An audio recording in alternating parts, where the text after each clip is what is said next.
President Musharraf's resignation sparks celebrations on the streets of Islamabad. Resignation Speaker of the National Assembly के पास पहुंच जाएगी. will reach the Speaker of the National Assembly today. मुझे किसी से कुछ नहीं चाहिए. I do not want anything from anyone, nothing from anyone. And so another dramatic turn in the often turbulent political life of Pakistan. Pervez Musharraf, the career soldier turned president, acknowledging that if he fought the attempt to impeach him, as he clearly believed he was justified in doing, it could only further damage the country at a critical time. When, nearly 9 years ago, troops stormed the television headquarters to put Pervez Musharraf in power, he was overthrowing one of the political leaders who's now been centrally involved in bringing an end to his rule, Nawaz Sharif. As leader, General Musharraf portrayed himself as a modernizer, ready to rid Pakistan of its association with Islamic extremism. His decision to support the American-led military campaign in neighbouring Afghanistan after the 9/11 attacks in the US was a defining moment. It was the start of a crucially important partnership, while at home Mr. Musharraf faced protests that he'd sold out to the Americans. One of the boldest challenges to his authority was the takeover by radicals of the Red Mosque in the capital. More than 100 died when the security forces raided it. By now, Mr. Musharraf was under growing pressure on many fronts. He stopped being army chief as well as president, bowing to one demand of his critics, but he became embroiled in a bruising confrontation with senior judges.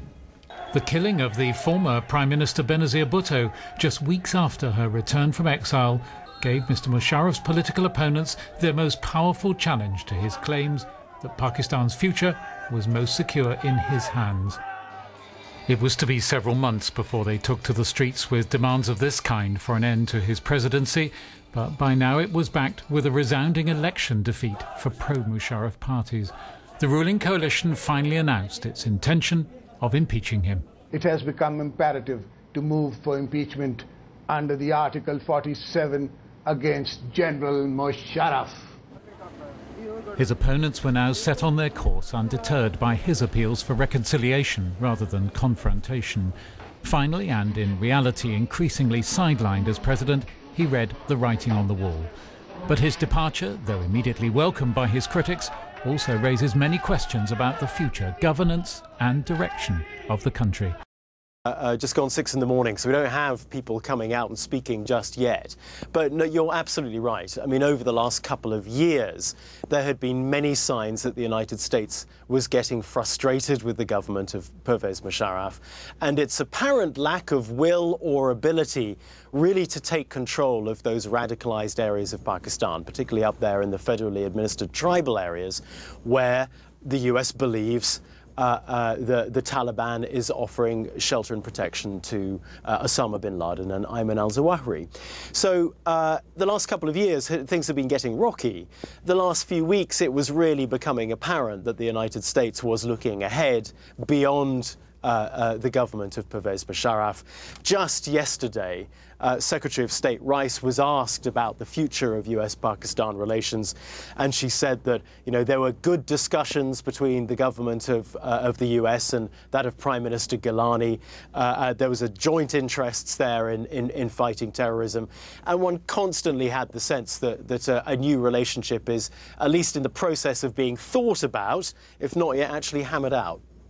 Adam, how much did America invest in Pakistan in the end? Because this was an alliance that caused Musharraf so much grief and really caused his popularity to slide. Just how significant was it? That's one I think the historians will be arguing about for quite a long time. It was a relationship that was based on one thing, and that was General Musharraf's decision after 9/11 to stand with the United States and sign up to what became the global war on terrorism, the central plank of the Bush administration's foreign policy. There was a very strong personal relationship between George Bush and General Musharraf. I think the Americans valued the fact that he was a man in uniform, that he spoke great English, that he appeared very, very blunt and very straightforward. And the Americans felt that like they had an ally there that they could do business with. As the years passed, I think the Americans became less convinced that they really understood what was going on in General Musharraf's mind, and they understood less and less what was happening inside Pakistan. And as I say, towards the end, the Americans were becoming more and more frustrated at Pervez Musharraf's inability to bring Osama bin Laden to justice, ultimately. Adam, thanks for joining us from Washington. Well, with me here in the studio. Well, there's been no formal reaction as yet, but perhaps the first indication of how India was viewing this came a few days earlier when the National Security Advisor in India, M.K. Narayanan, spoke to a newspaper, and he basically said that India is very concerned about the political vacuum that President Musharraf's departure leaves, concerned that radical elements in Pakistan, Islamic radicals, could seize that opportunity and create more trouble, if you like, for India, particularly in areas such as Kashmir. Sanjoy, everyone wanting to know now who will be the replacement for President Musharraf. What will happen now? Who do you think Delhi would like to see in charge? Well, Delhi would like to see somebody in charge who's completely in control. The feeling here has been that even though India is a democracy, they often felt it was better dealing with a military dictatorship in Pakistan than a civilian democratically elected government, which may not have been that powerful. The feeling here very much is that the military is the major factor in relations between India and Pakistan. After all, both countries have fought 3 wars.